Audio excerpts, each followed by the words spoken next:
to the Nerdentials podcast, starring your hosts, Joe Tweety, Matthew Johnson, Nick Thomas, and Lynn Dudley.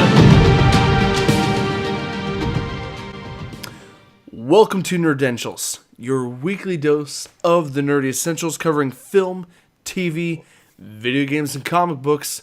I'm your host, Joe Tweeton, and with me today, for the second week in a row, that's right, it's just the two of us once again, the dungeon crawler himself, the Lynn Dungeon.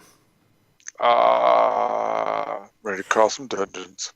Hey, quick question. I had this in my head earlier today, and I thought to myself, I need to find out for sure. I don't know if anyone out there is curious, but I am. How did your parents introduce themselves to other people? When you grew up, what's the proper way to say your last name? Is there an emphasis on the duh, dudgeon, or is it just kind of roll off your tongue like dungeon? I mean, what's the most common, best way to say your last name? No, it's dudgeon. So like there is a small emphasis on the D. Yeah. Okay, I just wanted to make sure it's set in stone for our intro. when we're introducing the host names with the music, the epic music, I put an emphasis. If you really listen carefully, listeners, you'll hear a very deep voice, dungeon. Very but I emphasized the D because you told me that, many episodes ago. Oh, yeah. That's how it was said. I just wanted to clarify. Completely unimportant to the rest of the episode tonight, but I felt it was necessary for myself. And if anyone else is curious, they don't have to be embarrassed about asking. Now they know. They could always Google it too. It has its own definition. Ooh, that's true. If you guys are into names, meanings, and their origins, I guess they could look it up. It's worth the Google. As always. That being said, guys, do you want to dig into some nerdy talk tonight? I'm down. I'm ready to dig in. I'm ready to dig in too, and I'm only a few shots into my vodka. How about you? Same here. Only a few shots. Not to call us out, Lynn, but we're honest here sometimes, most of the time. Let's jump. Yeah. Well, guys, I've got a brief lineup, a classic Nerdentials episode before you. This is going to be episode 46. Don't forget to go check out our 2-year anniversary episode, number 45. I highly recommend you guys go to YouTube.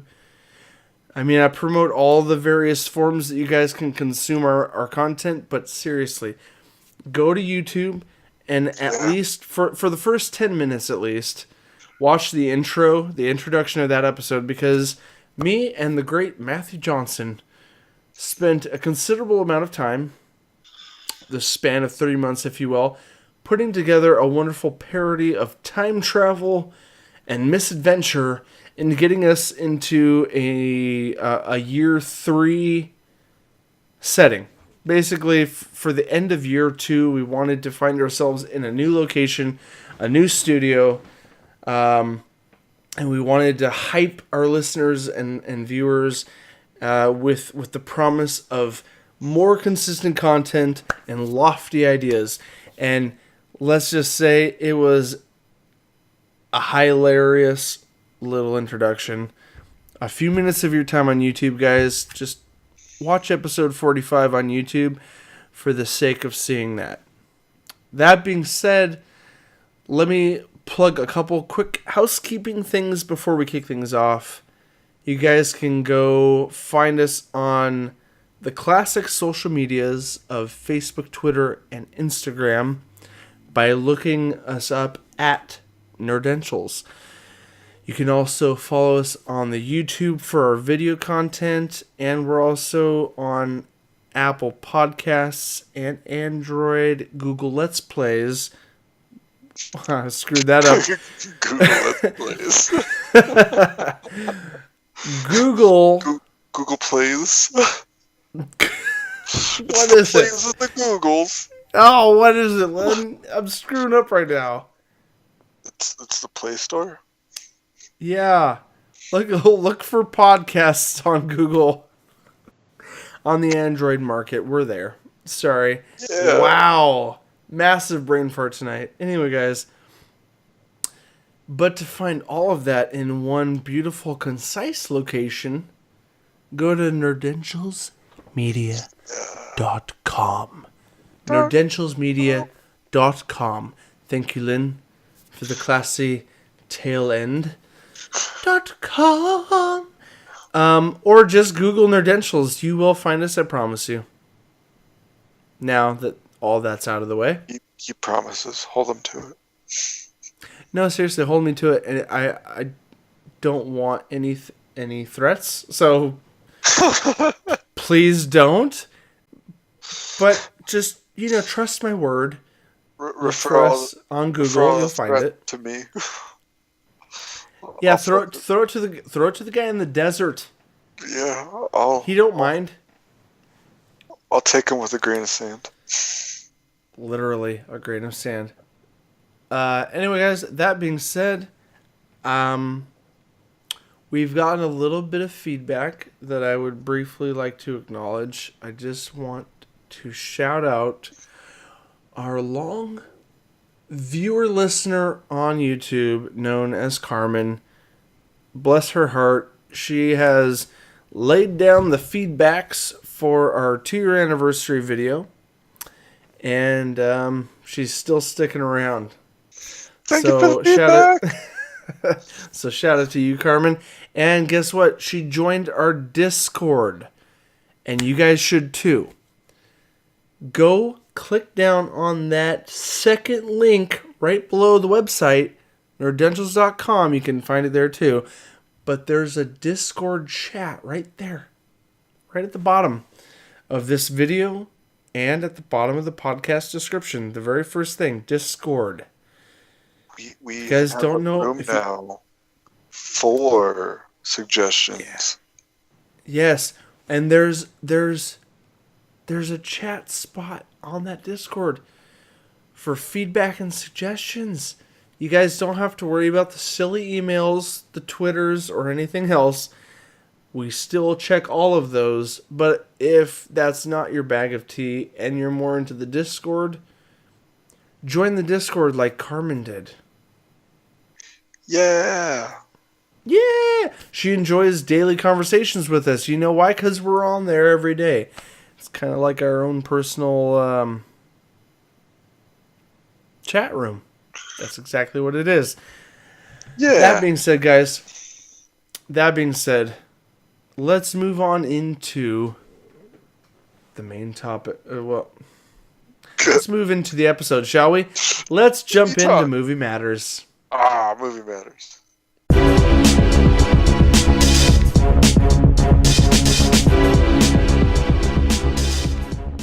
Dude, you are going to give someone epilepsy. You need to stop that, Lynn. Stop. You're gonna... We're still Listeners, in the middle of follow the my transition. face. Don't look over there. Don't look at Lynn. You're going to get sick. It's just an earthquake. Earthquake in the desert. It's not... I mean, it's flat. It's not going to do any damage. Let's be honest. Okay, you good? Nah, I've been good. Let's do this. What I meant was... Are you ready to jump in? Oh, yeah, I'm ready to jump in. Where are we jumping? Okay. Deep end? Possibly deep end if we're going to talk about Aquaman. Ba-doom. Oh, you're Alright, here we go, Lynn. Funny.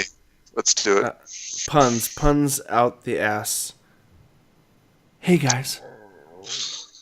After my bubbly finishes in the chest. Oh, whoa. Welcome. We're We're doing ASMR now too? I don't know how sensitive my mic is. Hey guys.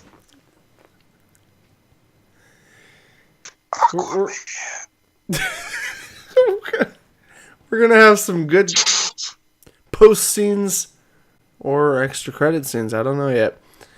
Hey guys, welcome to Movie Matters, where movies do matter, and this is where we talk about them. Shall we? Lynn, you ready? Yeah, we shall. Okay. First thing up, let's clear things up real quick, because before we get completely into it, we got some feedback not too long ago that where some people were saying, hey, they miss the news, like the nerdy news that we used to deliver on a regular basis. Oh yeah. Well, I know that whole part, the whole thing behind nerd news, where we did that once. At one point we were trying to deliver nerdy news, and I think we need to go back to it. It's a staple that we need to go back to. And put it back into our foundation, possibly? So, you want to roll that beautiful bean footage? Yes. If you guys were with us in the last episode, let's roll that beautiful bean footage.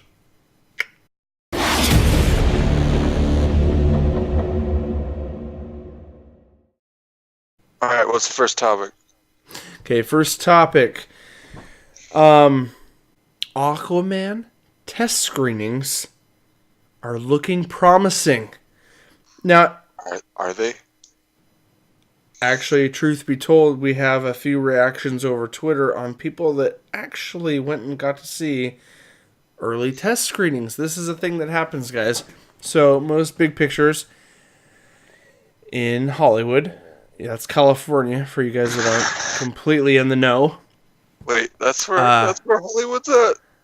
Now you're in the know, if you didn't know before. Newsworthy. So, I would like to read off a few tweets from these screeners. One person said, I can say I've seen Aquaman. I can't talk about details, but I can tell you it's a major achievement in filmmaking and storytelling. It's a display that Walter Amada is doing a great job. It's evidence that James should direct more DC movies. The director, James Wan. Oh, that... Do you have a Twitter name for that? Like, is the person's screen name there? Yeah, Mick Minus from @MoviesTVMad tweeted out. I'm gonna just quick fire a few other statements because a lot of these seem pretty promising. So, Right. Someone else wrote, Aquaman is my top DC movie now. You heard it here first. First to watch it on the West Coast. Ooh. Yeah, so someone else posted, Aquaman was so good, and they used the both hands up emoji. You familiar with that, Lynn? Yes. Little sparkles across the fingers, both hands up, almost like a hallelujah, or we aren't worthy, almost kind of like two hands up kind of a thing. Or it's when two jazz hands meet. You don't do that. I've heard someone comment that that's what those are too. I don't know. To each his own. Both Fair hands enough. up, smiley face. They're giving it high praise with emojis. Someone else wrote, for those asking, audiences seem to really love Aquaman last night. Haven't heard a single bad thing. Beautiful, funny, adventurous. It's really everything you want. The one kind of mixed feelings, but still, it wasn't super negative. But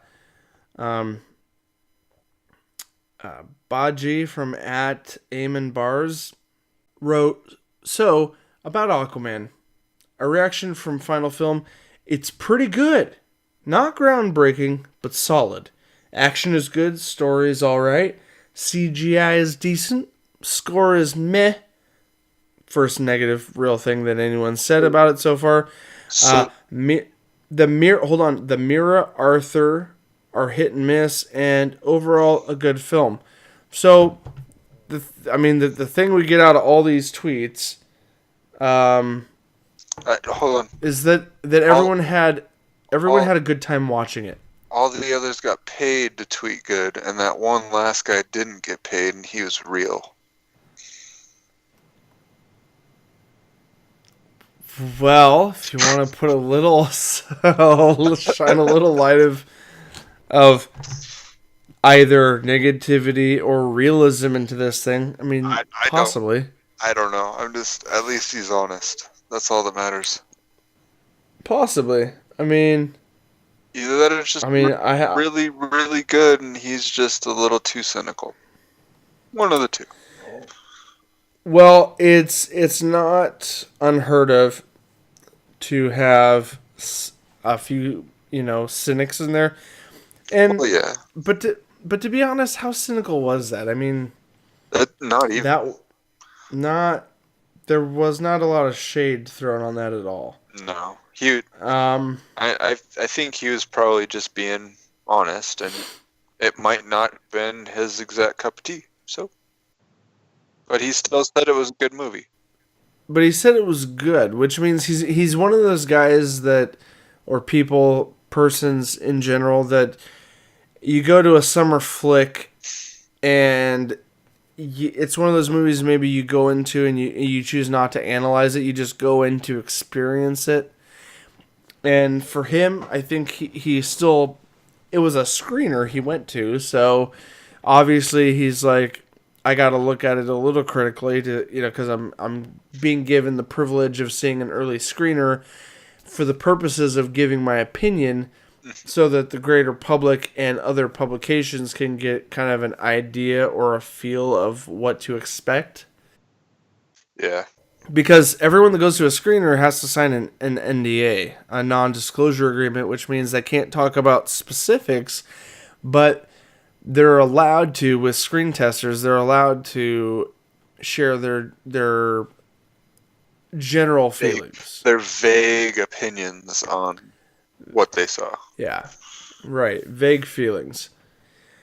But and then James Wan, who is the director for this film, he's been very outspoken this whole time with positive tweets, just promoting the work he's done. I don't know too many directors that do that, that aren't given the freedom to do so. I mean, we've seen a lot of not so successful previous things from DC with the directors in question, the producers, and the studio. But in this case, like, James Wan, but here's the thing we have to take away from this. James Wan was offered to do the movie initially, and then through stipulations of not having complete control, he walked away from it. And then Warner Brothers begged for him to come back and gave him complete control over it. And that's the only reason he came back to it, is because Warner Brothers said, okay,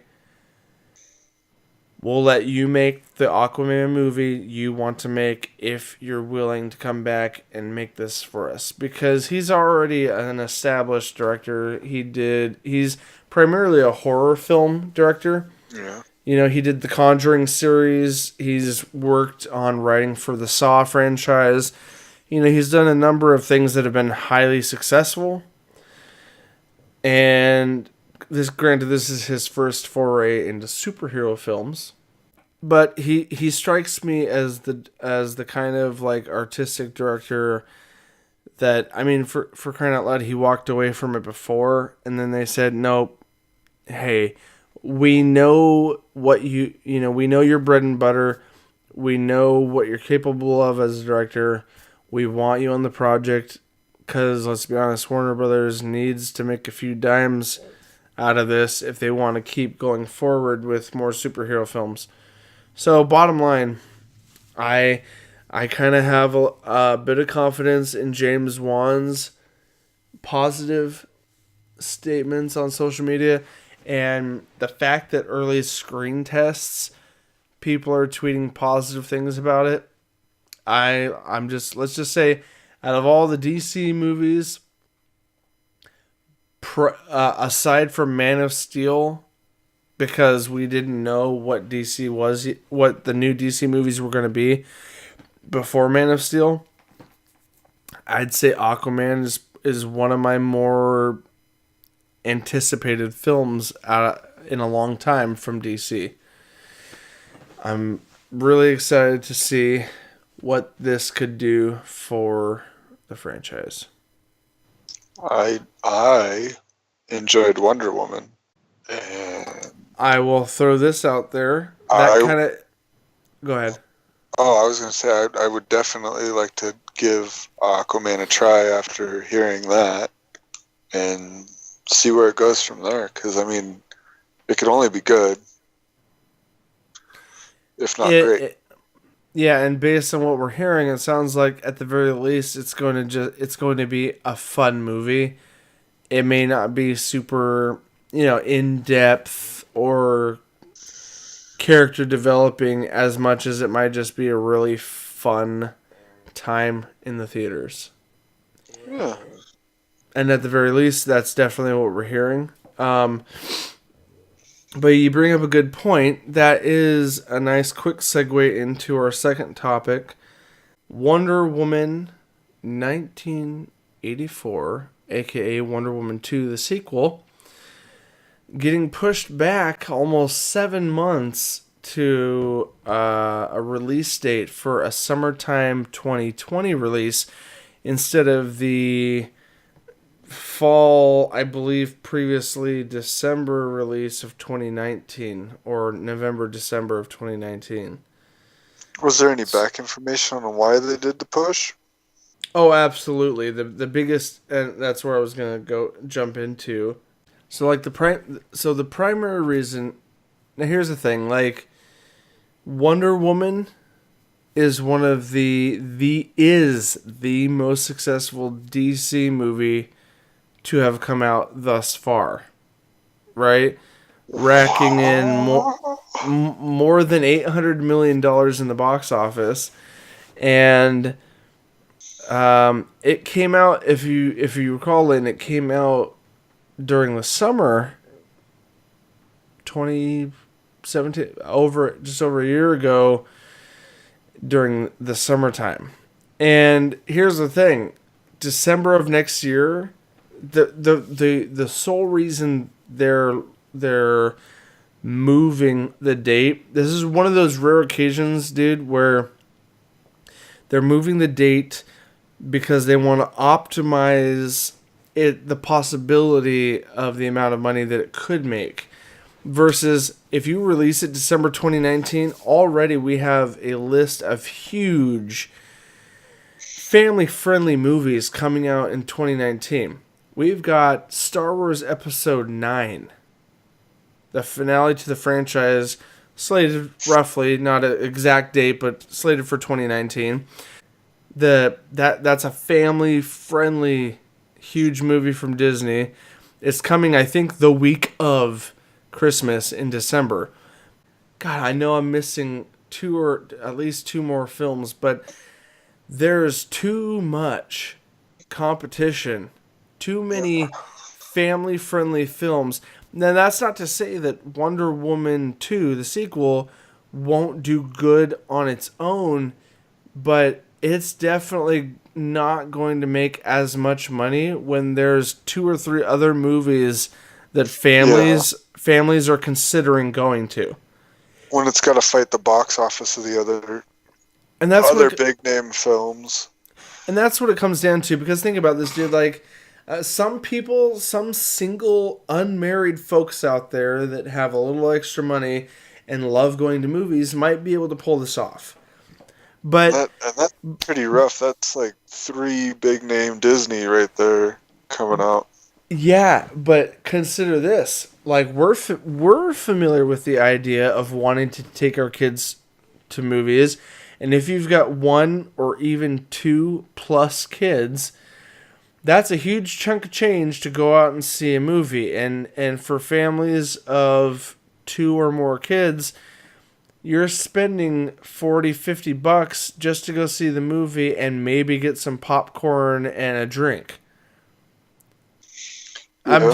I'm saying for the average moviegoer, and depending on where you go, I mean it's $12 for adults depending on where you go, and it's $6 to $8 for kids depending on where you go. I'm generalizing. That for just movie tickets, me, my wife, and my 2 older girls, I could spend over $30 just for the 4 of us to go. Over $30. Yep. And now add that up, 1 movie, 2 movies, maybe 3 movies if they're all coming out in the same month. I don't go to see that many movies. And Hollywood knows this. They know the average middle class family that goes to the theater is not going to go more than once or twice in a given month. Yeah. So if you put your Wonder Woman movie in there, which was highly successful, plenty of moms and daughters went. You know what I mean? It was and one of the better DC films to date. Oh yeah. It came out in the summertime during a time when not a lot of other movies were competing with it. So it was partially the timing and the films that were coming out that helped it make as much as it did. Not because it wasn't good, but it was good and it was in a prime time. And so it's always all about location. Yeah, so Warner Brothers, and here's the thing, as fans, we want this to make as much money as it can, because the more money a movie makes that we love, the more likely to get a sequel it is. The more sequels, the more things we're going to get from that company. And even production value, cast. You look at any given industry, when a product makes more than was expected, the future product in that field, they have more room to make it even better. They got more money and more clout to put more into it for the next one coming down the line. And also less likely to get cut. That too. So many things get cut due to mild underperformance, especially if we're talking about TV. Right. And movie projects. There's a lot of films that have been canceled or pushed back because of such things. Or like another Justice League movie. Justice League who? Yeah. Oh, what? Hey, so okay, let's skip a beat and hop over to a little bit of Marvel chatter in the world of movies. Oh. We've got some big stuff coming up that we'll save for when the rest of the crew's here. Okay. Some things I've heard regarding Avengers 4, titles, set photos, things like that I would like to get the rest of the crew in on, and I wasn't prepared to talk about tonight. Darn it. However, Lynn's not cool enough for the Marvel talk. No, it's not that we're doing Marvel talk, Lynn. It's not that. Well, the Avengers 4 talk. No. Well, I had a long week, dude. I just didn't have enough notes on those other things to have a full conversation about them. Oh, it's good. It'd be better off to have Matt and Nick here anyway. Word. But that being said, miss you guys. Shout out to you. It's not that I don't want to hear their opinions on this next topic, but this is definitely one we can still talk about regardless. Yeah. So, guys, word has it, a lot of people have been talking about it already. We haven't mentioned it yet, but Deadpool 2 is getting re-released with a PG-13 cut in December. Really? Now that alone was news a few weeks ago. We haven't talked about it yet because we're a little behind the times on news, aren't we, guys? Trying to catch up, though. Considering we haven't really covered news in a while. This is true. It's been primarily because of our inconsistent uploading nature. I just didn't want to commit to our listeners and viewers news things. But now that we're going weekly, I think it's okay to bring news back. Commitment, guys. Goals, like we talked about last time, Lynn. Goals. And commitment. Goals. Hey, fist bump the side of your screen.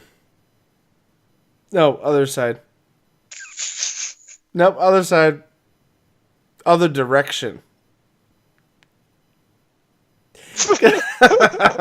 Fail. Like this? Yes. Yeah. Fist bump me. You're so close to the screen. Anyway. Okay, moving on. We're being absurd now. Okay. What? No, there's no absurdity here. None at all. Shenanigans. It is. So, big news is that Fox wants to release a PG-13 cut of Deadpool. Now, this might be like a WTF thing for some, like a why for others. But let's consider this. I would say on the onset of the overall appearance of this news, so what? Because people were upset that Venom came out as a PG-13 film because there was ideas that there was supposed to be an R-rated version, and fans didn't get that. But guess what? We already got the R-rated version of Deadpool. So you know what? If you don't want to see the PG-13 cut, don't go see it. You already got what you wanted, right? However, there's a little bit of a spin on the reason or idea behind releasing this PG-13 cut. I'm not going to ignore the fact that Fox wants to make a few extra bucks. So, of course, why not release a PG-13 cut? They're not the first ones to re-release something just to make a quick buck. They're not. But to be fair, this whole project is only happening because Ryan Reynolds gave Fox a stipulation behind allowing this to happen, more or less. Him and the writers Rhett Reese and Paul Wernick working with Reynolds, and the only reason Reynolds said he would do this is if it was for a good cause. Because, quite frankly, they already did the R-rated cut. They personally had no desire to make it cut down for kids or make it PG-13 or whatever. But guess you know what? The studio agreed with them, and Ryan Reynolds said, "Okay, here's the thing." Ryan Reynolds explained to Deadline. He said, and I quote, that for every ticket sold, $1 will go to the audaciously named F Cancer campaign, which will temporarily be renamed Fudge Cancer for the purpose of tie-in fundraising efforts. So, bottom line, Fudge Cancer to celebrate the cut, the family-friendly version of this movie. And the other news piece to this is that we got the official title just earlier in the week. It's being called affectionately for a December release, Once Upon a Deadpool. And it's fitting. Fudge. December 12th. December 12th is this limited re-release with a PG-13 cut. And every dollar is going towards the Fudge Cancer Foundation, just for the duration of this fundraiser. And to be honest, I gotta go watch Deadpool 2 first, guys. With all this, you guys were with us last week, me and Lynn. I admitted to everyone that I was super far behind on Marvel shows, CW shows. I got a full-time job and family, guys, and most of us do. But that doesn't mean I don't want to be on top of things for the sake of news for you guys out there. That being said, I know me and the wife very much want to check out Deadpool 2 in its original release, and I will gladly go back to theaters to see what this PG-13 cut is all about. It's for a good cause anyway. And they stated in the news that they went back for some reshoots, like they added more footage with Ryan Reynolds. So, like, what do you? I've got a couple thoughts, Lynn, but what do you think they're adding to this? Because clearly they have to cut out the R-rated stuff. You know, just a bit. The amount of F-bombs, the level of violence, and if there's anything sexual in it, that's probably gone. We've got a pretty good idea that there is some of that, because if Deadpool 1's any indication. What do you think they're adding to it, though? I don't know what they'd be adding. I feel like it'd probably be the intermissions or the parts that cut where they cut. Yeah, like the cover-ups, and that in and of itself has potential to be good. Like there's comedic value in cover-up. Oh, absolutely. Look, and I mean, example, this show. Anytime I say, like, if I'm angry at you, Lynn, I'm like, F you. See, now that bleep I just put there, like, I mean, you don't hear it right now because we're raw recording. Yeah. But for the listeners out there, I bleep that stuff out, mostly because I do have, younger audiences and family that likes to listen to this. But also, I think bleeping is kind of comedic, especially when someone is ranting, like going in a complete tirade and like cussing up a storm. I think. Oh man!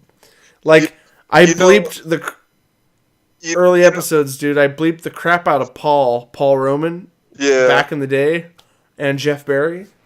What were you gonna say? Oh no! Like the bleeping in Scott Pilgrim when Julie drops the F-bomb, where it's that weird that is hilarious editing right there. Right. So like that's my point, is that super certain like purposeful censoring is sometimes comedic or adds comedy to it.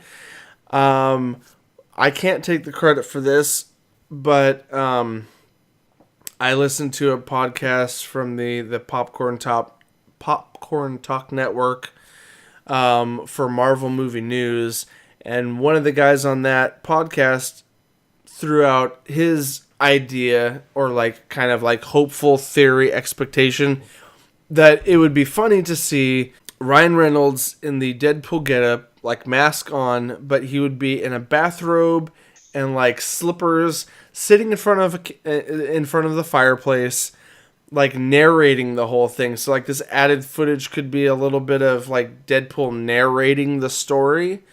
He already breaks the fourth wall within the movie, but what if he broke the fifth wall?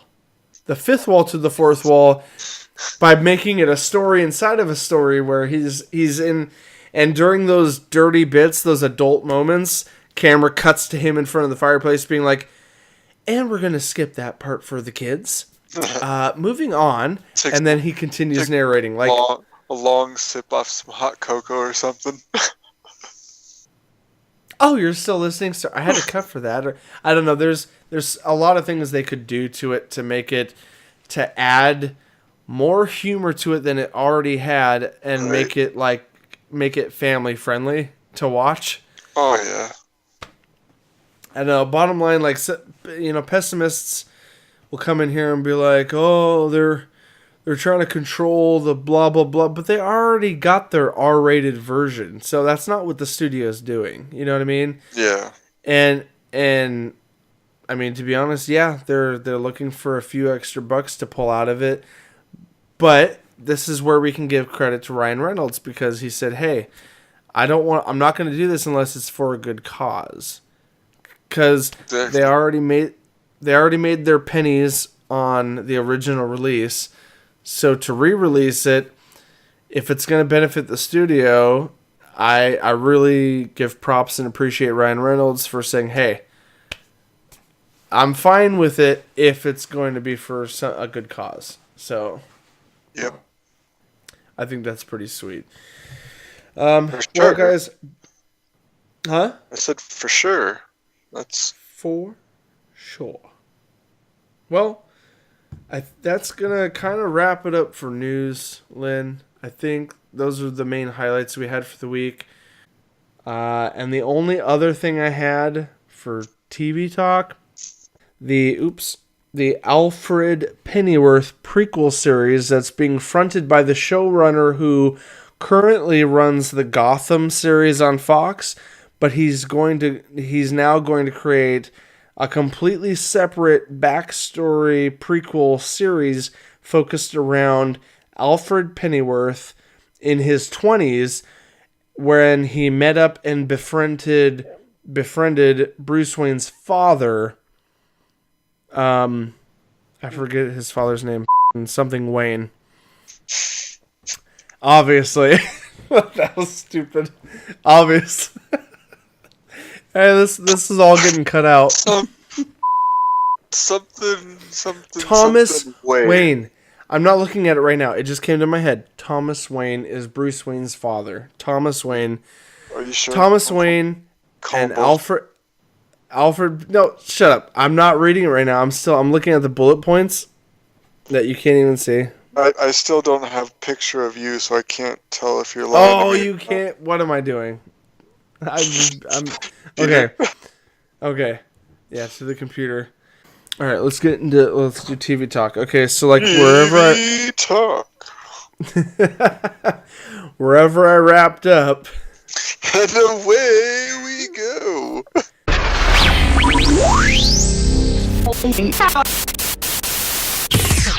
All right, guys, welcome to TV talk. Today, we're talking about TV. Thank you, Lynn. Yes, absolutely. And the thing is, we're done with news for now. The highlights were in the movie section. I know.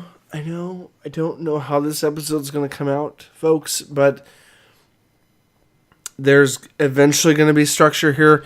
We talked about movies first. All of it happened to be news. No reviews this time. Matthew, when you come back, we expect a Venom review. That's Venom review. He has watched it, right? Symbiotes. But so anyway, Movie Matters was mostly news today, guys. We don't have any news bits to hit right now on the TV section, but I did want to briefly catch you all up, since we did this last week, me and Lynn, on some TV that we've been watching. I've actually been moving forward with my whole CW Marvel binging. Oh man, your sweet backlog reviews. My sweet backlog reviews. Okay. Quick. This will be quick. I did not have a lot prepared in the way of dialogue or bullet points, so it will be quick. I am currently, this week, or a couple days ago, I finished season 2 of CW's The Arrow. And if you guys recall, in our previous episode, I gave season 1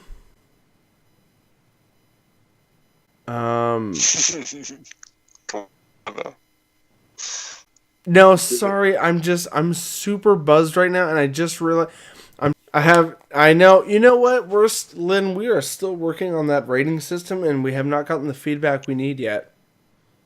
Well, yeah, because nobody's really given us feedback on what we should do for a score. I know. Hey, it'd be great if somebody got onto our Discord and gave us advice for what we should do for a score. Guys, hop on that Discord and give us some ideas or suggestions on a rating system. Like terms we can use to describe the greatest thing ever to happen or the worst piece of trash you've ever smelled. You know what I'm saying? Like, we've jokingly thrown out the words nerdgasm. That kind of carries a little weight of sexual innuendo, but I think everyone in 2018 should get the fuck over it. Sorry guys, as far as sensitivity goes, give us ideas. That's all I'm saying. On a rating system of like 1 to 5, 1 to 10, we got a number system. We do the 1 to 10 thing, and it's okay. It's a thing. It works. But I would love to put context. I would love to put context behind the number. I don't want to just say 10 and you're like, well, 10 must be the greatest thing in the world. It should, yes, agreed. But I want to like come up with the right phrasing lets you know. For now, let's keep it simple and do like a 1 through 5, so that way we can narrow down. Okay. Kind of. You know, kind of getting what I'm throwing out there, so we don't muddy the waters with this is a 7. We could be like, this is a solid 4. Solid 4 right here. 4 out of 5. I'm picking up what you're throwing down. Here we go. Good. I haven't put my tongue to it yet, but we're gonna stick with the 1 to 5. Okay. There you go. And hop on the Discord. 1 to 5. 1 to 5, and I will visually animate my face to kind of express how crazy 5 is versus something below that. Okay. All right, here we go. If I could see your face right now, that'd be great. It would be great, wouldn't it? I'm so sorry that's not working for you. I can see yours. That being said, this is my 0 or a 1 right now. Ooh, 0? I thought 0 would have been more extreme. What, like? Yeah. Maybe if you're a hateful rater, someone rates things hatefully. Okay, anyway, to reiterate, I thought season 1 of Arrow was a solid 4 out of 5. Season 1, like it was slow. It started building up to something pretty exciting and epic, and it ended on a fairly epic note. You also said there was a bit of fluff in there. I did, because the thing is with the modern day of television is that some networks, prime television networks, still try to squeeze 20 whopping episodes out of a season, and a lot of people are getting used to the streaming method where they put out anywhere from 8 to 13 episodes, which is a little more digestible. That's what I'm used to, is the 13-ish episodes. Mm-hmm. And throwing out a little side tangent note, Agents of S.H.I.E.L.D. started out with trying to do 20 plus episodes, and I mean, regardless of your personal opinion on the show, it was suffering. It was suffering from not having a driving, cohesive storyline, and then I guess beyond season 3 and beyond, they actually took the seasons and put them into blocks, so that they actually, which actually became more successful. They took season 3 and 4, and they split them in half. So they gave a cohesive storyline for the first half, beginning, middle, and end, and then a cohesive, second story, and then maybe they wrap both ideas up in the finale. But I think that's all. That's the streaming method. That's Netflix's classic. The most common episode length on Netflix right now that's popular is the 10 episode run. Yeah. The Marvel Netflix original series climbed up to the 13 mark, which is kind of half of the 20 to 24 episode prime television shows. And then occasionally some series cut it down to 8, which again I'm not against if it's a nice, solid, fun story to follow. But right now I think Netflix has found the sweet spot to be about 10 episodes. What is that one? Dark Mirror. How many episodes does that run? Black. Oh, we're talking BBC, and they do some different things. I think it's 4 to 6 episodes. Yeah, but those are all longer in length though too, aren't they? They float a little above an hour each. Not much, but it's over an hour. And I know Sherlock, that folks, I know we keep talking about this. We will dive into that as a group soon. The show Sherlock runs close to an hour and a half each episode, and they only do 3 episodes a season, with the exception of season 2 or 3. Where they added a bonus episode. But it was only... If I remember it... I think it was season 3. It was... Because it was with Mary. The 1800s flashback. Yeah. God, I love that episode. Anyway, we're tangenting a little bit. Though, with those BBC series is where they do run the longer episodes, there is, as Jeff would put it, a substantial amount of meat and potatoes to those episodes. Yep, absolutely. And shows like Doctor Who, they run a traditional 12 episodes per season. With a Christmas special that happens in December. And shocking news, guys. I don't know all the details or reason why, but the first female doctor ever, her season, is not going to have a Christmas special for the first time in the history of the new Doctor Who.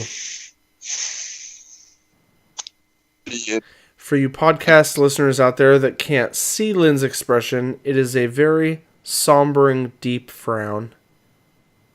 Yep. Definitely a 1 out of 5. Not a 0. Sad. But a 1. Yeah, not quite, but a sad 1 out of 5. We will come back to those topics in a future episode, nerds. Promises, no goals. Now that we've sorry, promises, no goals. No, well, more hope than not, because we have goals with our show now. So there's more possibility of those things coming soon. Anyway, I promise, guys, instead of trying to pump out lots of episodes, we will try to pump out the ones we've promised so often. The Rick and Morty deep dive, the Sherlock deep coverage, sure, Doctor Who deep dive, and so many more. Ooh, that's an intense look coming off of you, Lynn. Expecting these episodes to be made. They better happen. I'm making a lot of promises right now, so they need, yes, help me make them happen. All right, let's do it. Anyway, moving on. All right, Arrow. Just to wrap things up. I'm in Arrow season 2. Man, that was a tangent. All that to say that season 1, I originally gave it a 7 out of 10. It's pretty rough. enjoyed the show, but it was just hard for me to keep sticking with. So I made myself stick with it finally, and the payoff was huge.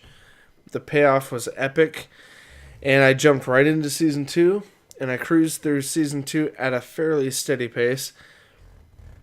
I finished season 2, and man, there were some solid feels. I know I kind of iterated on this previously with you, Lynn, where they kind of introduced the Suicide Squad, a little cameo audio appearance from Harley Quinn. She's not even a real blonde. I know. And we had further development of other characters like the Black Canary. Yep.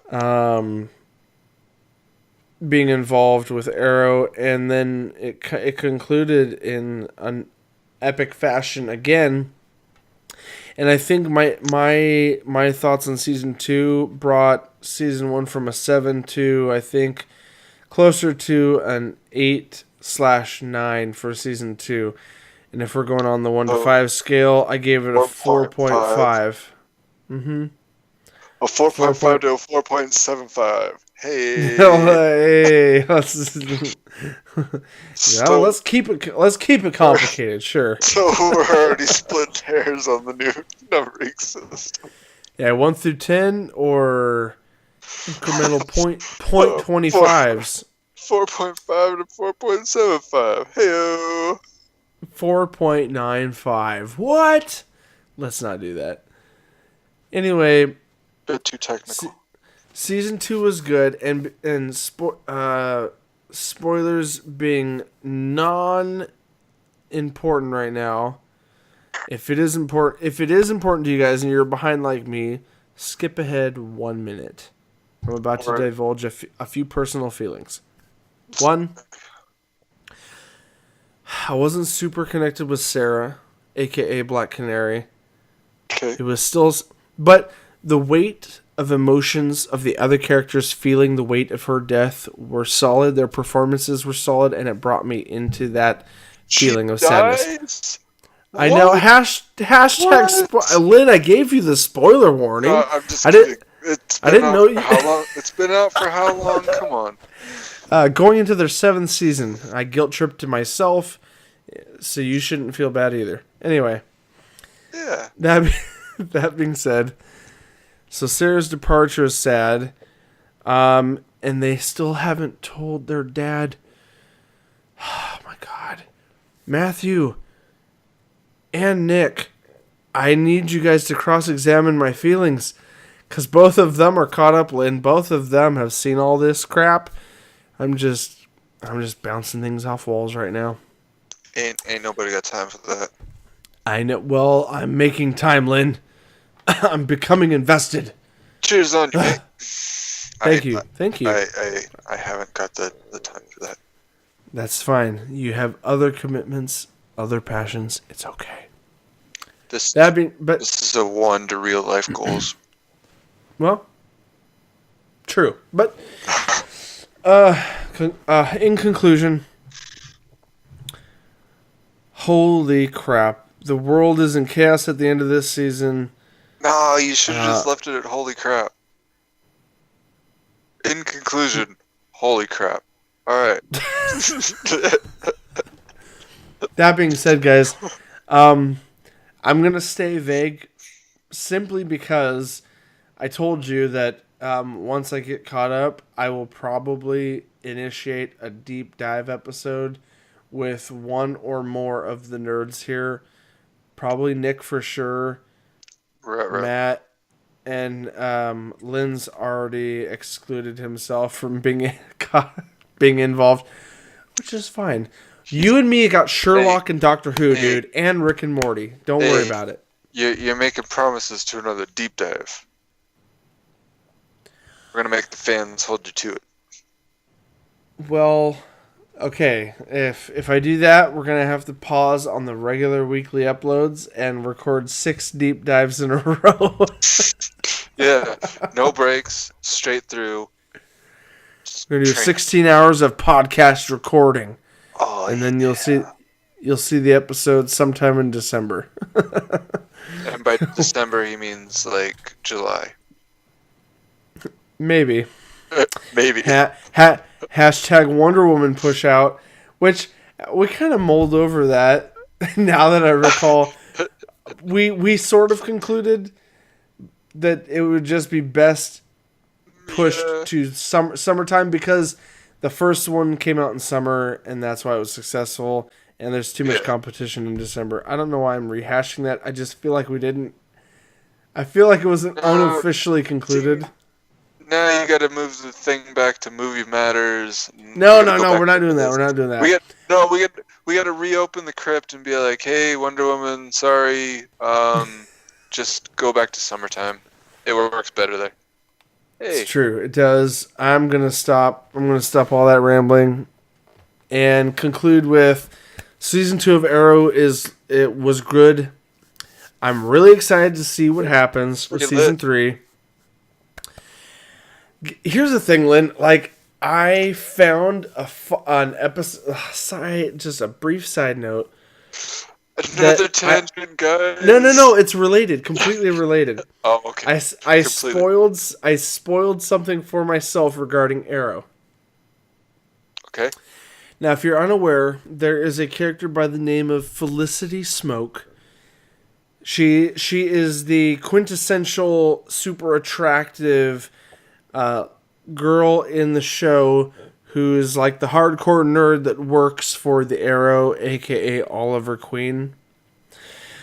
She sort of has throughout the first 2 seasons expressed that she basically kind of has feelings for the dude, but he is unwilling to commit to reciprocating those feelings because of that undying resolve to not connect meaningfully with relationships out of fear of losing someone you care about. Smallville played this shit out so heavily all 10 years with Lana Lang, Lois, Chloe, you name the characters.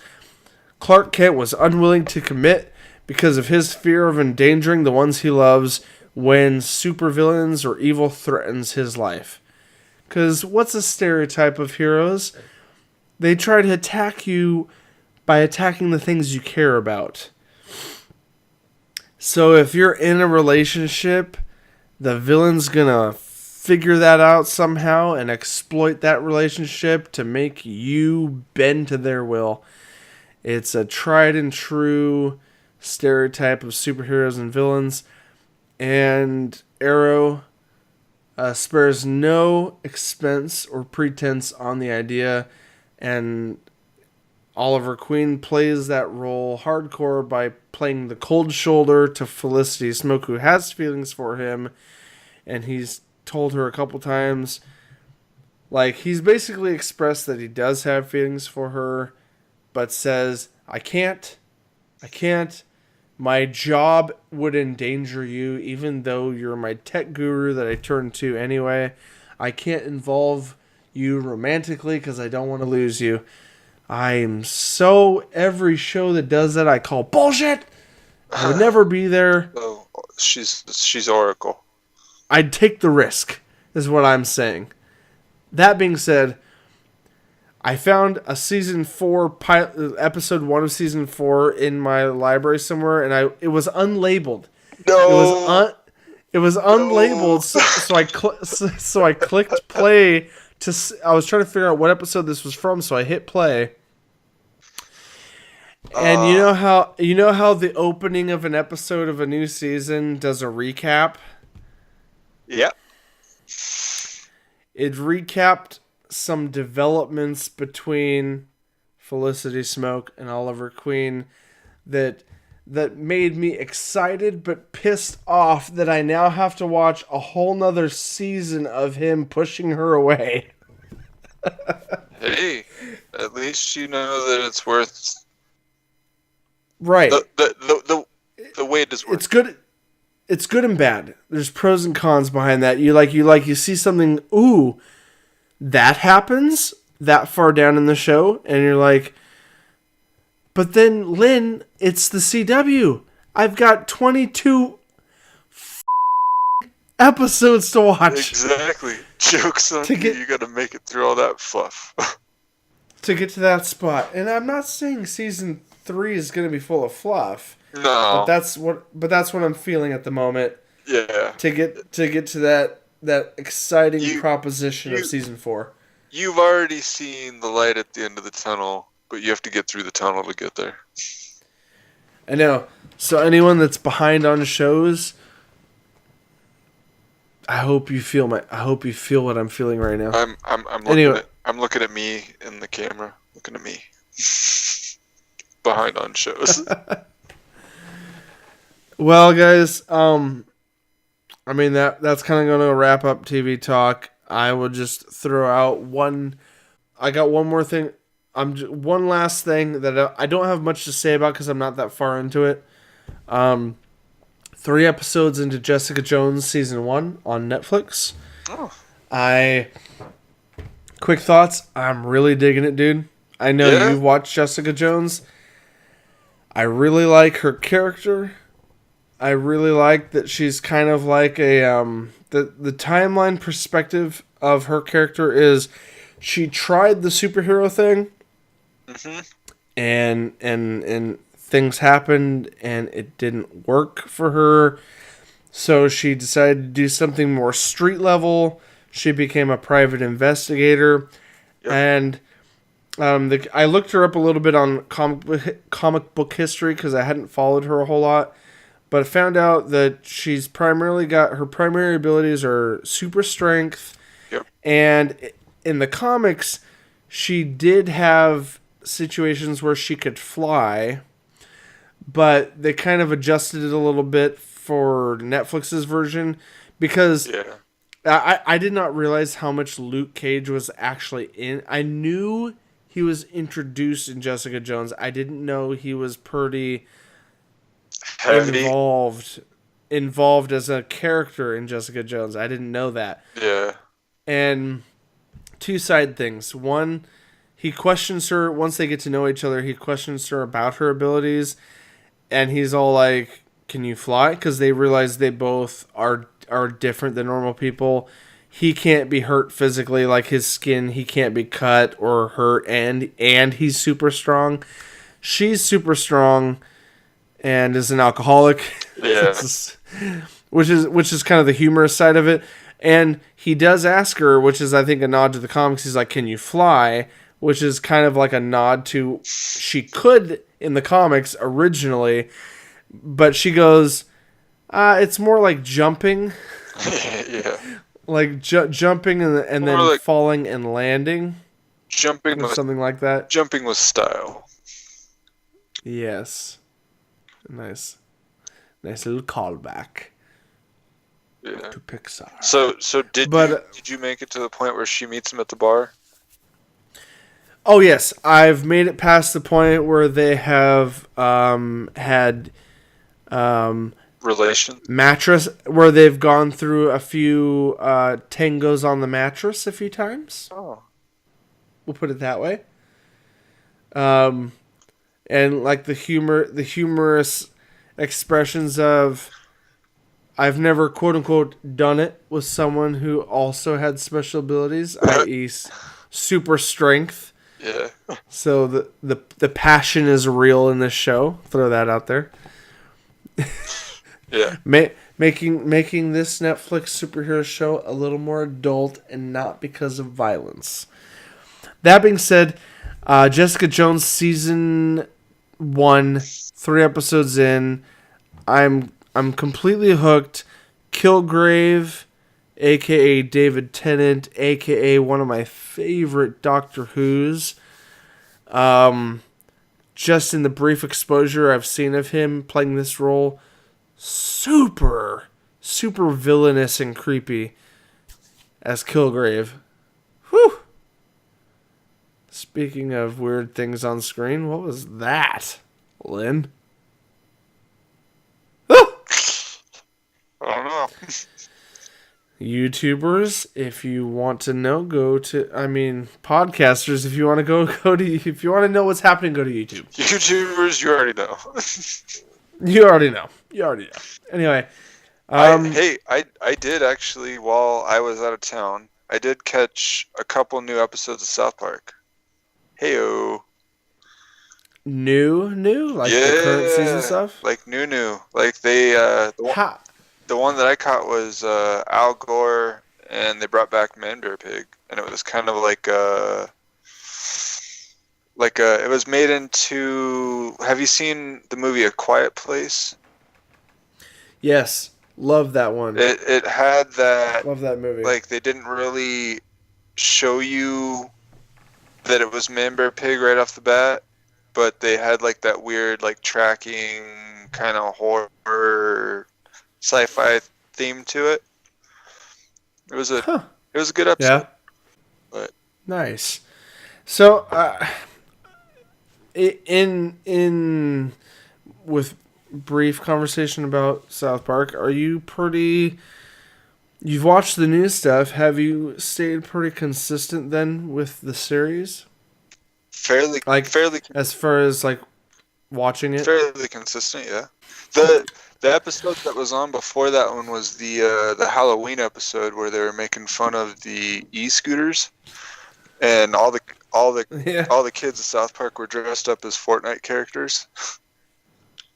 Nice. Yeah. Hey, speaking of Fortnite, in our gaming bits that we're probably not going to jump into tonight, guys. Apologies, but we are running a bit long.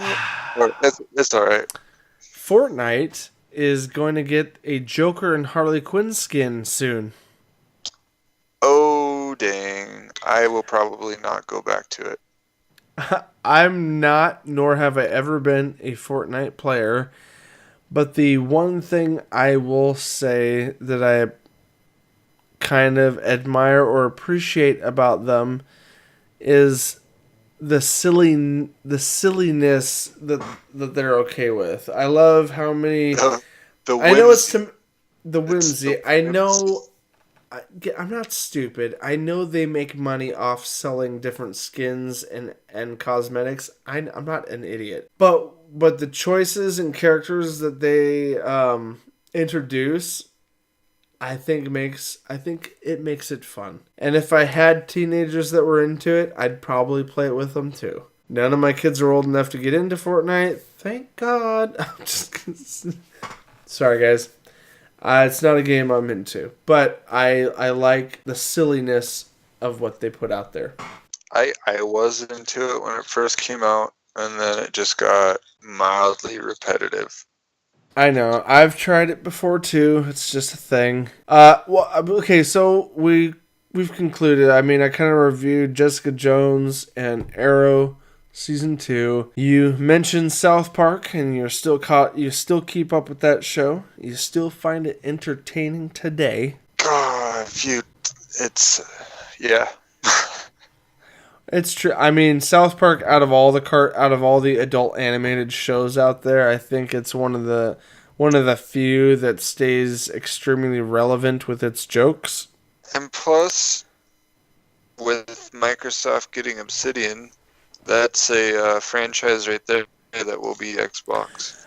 Yeah, you mentioned that last time, and like, I thought that was.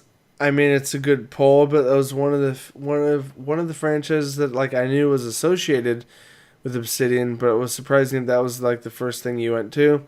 Clearly, you like South Park.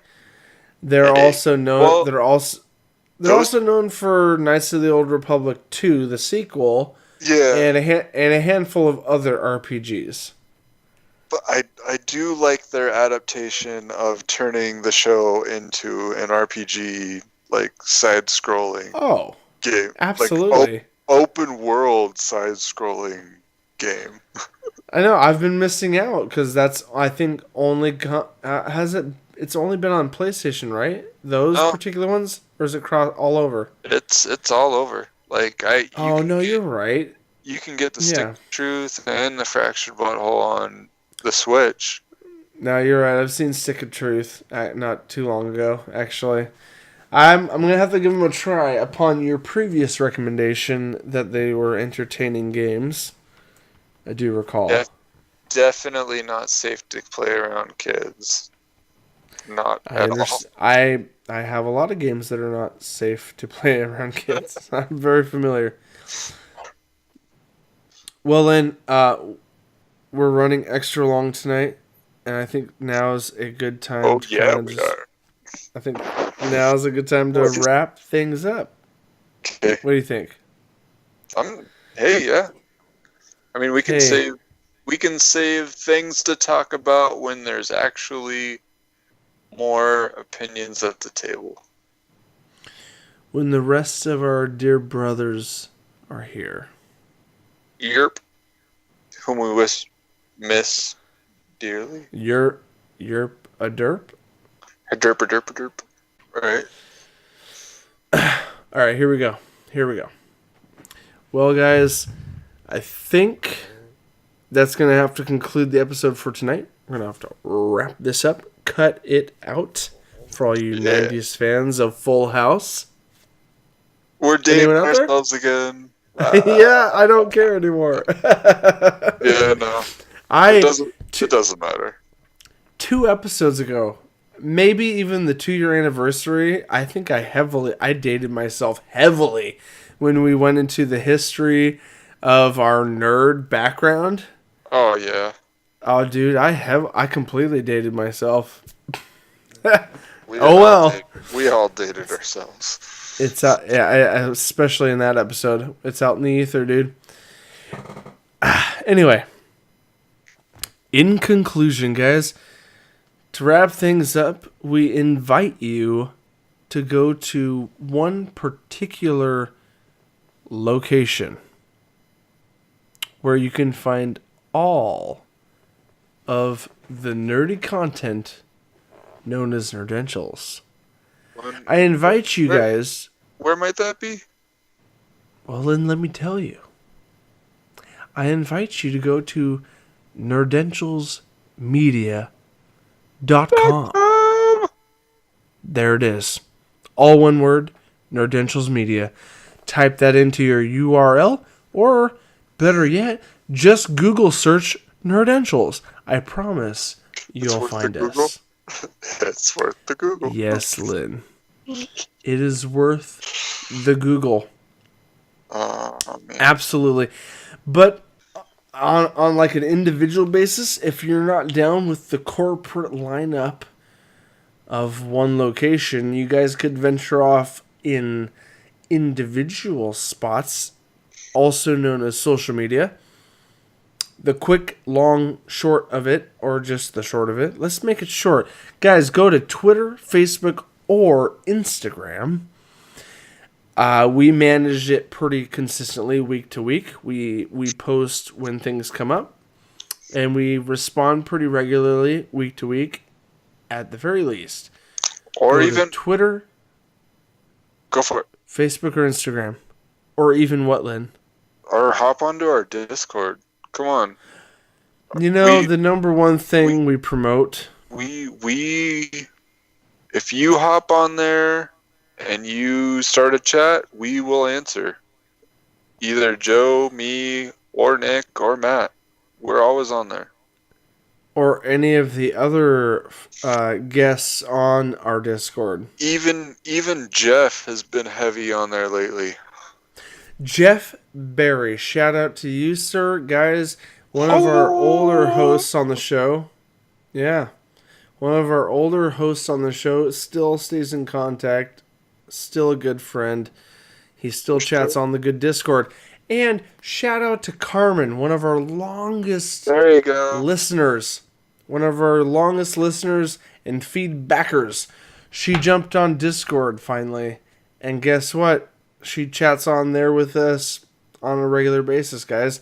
You can too. Hop onto Discord. It's the second link below our website on every video and podcast. Now let me wipe the sweat from my brow as I have delivered all that I can for the night. Lynn, any final feelings, thoughts, or words of encouragement before we leave? To our viewers, don't do anything I wouldn't do. And just for you guys out there that don't know him that well, it's a pretty limited list. All kidding aside. It is pretty limited, but... Guys, that's going to do it for this week. For me, myself, and I, Lynn, himself, and him, this has been your Nerdy Essentials. Exactly.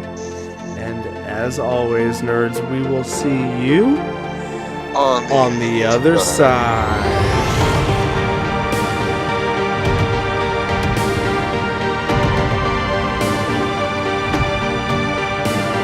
Do you want to practice doing that in unison for one time?